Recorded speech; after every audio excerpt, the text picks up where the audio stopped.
uyu muvugishwa n'Imana Yesaya mu gice c'9 ariko aravugishwa uwo mukiza agiye kuza, yavuga ko ari umwami w'amahoro. Nagira ndabashingira intahe magaze nemeza yuko Kristo Yesu ari umwami w'amahoro.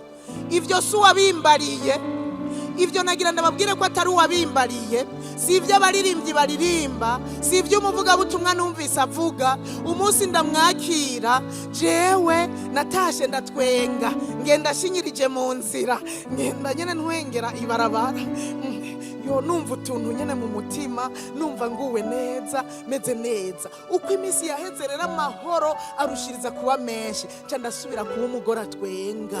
Ariko kandi ibibazo bitavuye, icyiza cyavyo rero Yesu araguha kurengera ibibazo ufise. Haleluya.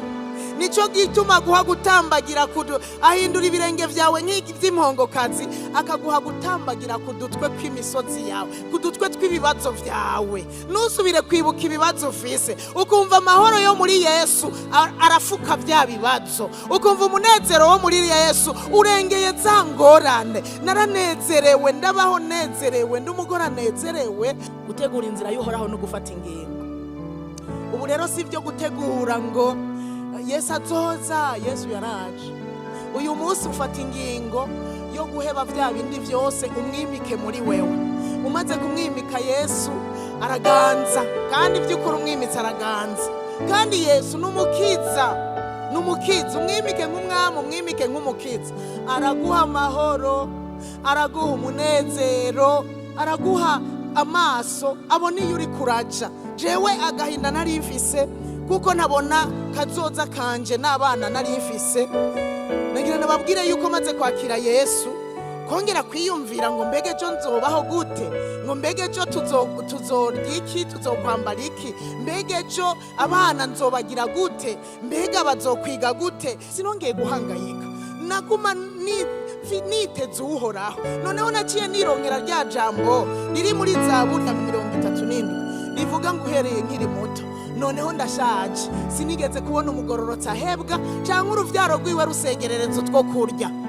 Iryo jambo ndarironse, ndavuga ni kazima, nanje ndi mu mugwi w'aba bagororotsi.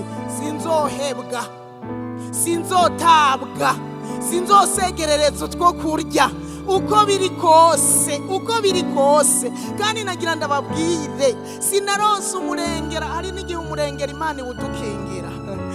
Burya mwari muzi yuko ibintu byinshi hari igihe Imana ibidukingira. Sinaronse umurengera muri ico gihe, ariko ndagira ndababwire ngo twararara turiye, tugafungura mu gatondo saa 6 ku mugoroba. Mbere ku mugoroba tukaba twaheze twose, atani ikintu dusigaranye. Hamwe nibaza ni none umunsi wejo bisa uhereye nkiri muto, none ndashaje ndiko ndakura. Si umugororotsi ntiyigeze ahebwa. Mu gihe cya Dawidi ntiyahebwe, no mu gihe cyanje ntiyahebwe, nanje sinzohebwa. Mwaca numva ndaremye, nkavuga nti Mana watugaburiye uyu munsi, ejo ndabizi kuzoca inzira, tukarya, tukanywa, tukamererwa neza. Kandi bukeye basha Imana yaraca inzira. Nagira ndababwire ko ntigeze turara tutariye n'umunsi numwe, kandi atamurengera nari mfise. Uko niko Imana ibigenza. Iyo ishatse naho irugurura imiryango ikakuzanira umurengera. Iyo iratuzi iradusobanukiwe.